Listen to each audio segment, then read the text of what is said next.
And the first restaurant that you opened, did you already have the idea of having a chain, or was this kind of a let's try and see where it goes idea?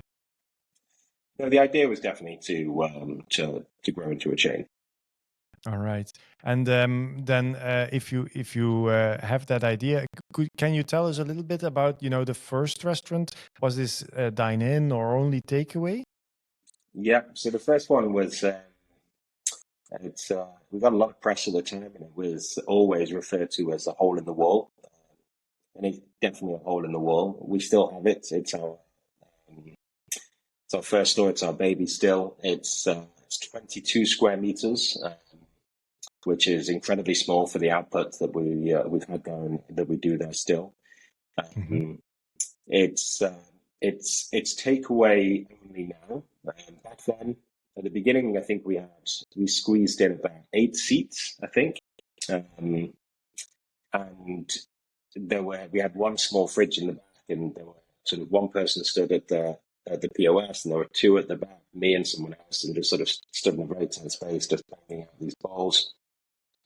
And then slowly, as the concept started to grow, then we had to start using fairly more space in there Hmm. to increase production.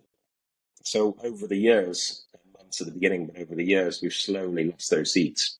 And Yeah. now there's 2 seats in there by the window, but they're more, you can't really fit in to sit there.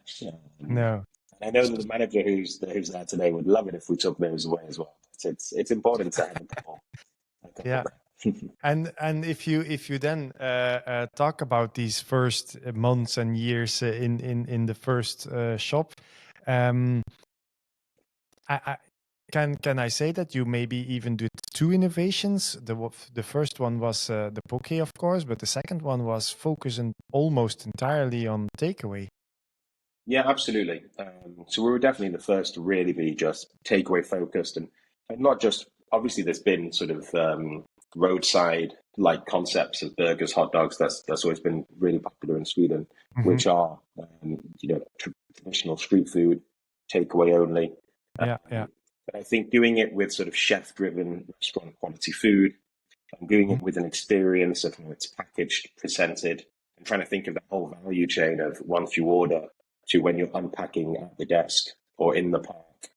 I think we were definitely the first to do that Mhm. in Stockholm. Having having spent just over 10 years prior to that in London and New York, I think where you're surrounded by so many takeaway driven concepts, and they're all competing for space, and they're all competing on customer quality as well, on the experience.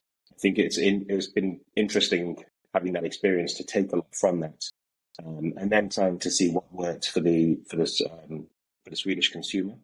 Mhm. What is it they're looking for? And for sure, it was very different. It wasn't at all really what you're expecting, because there's a lot of education that went along with it being new, and there was almost some not uncertainty, but definitely worry from the first customers. Quite often they'd be, they would order, they would pay, and then you'd hand them a bag, and they'd sort of hold the bag and be like, "Is this? So I just leave now? And is this enough food for me?"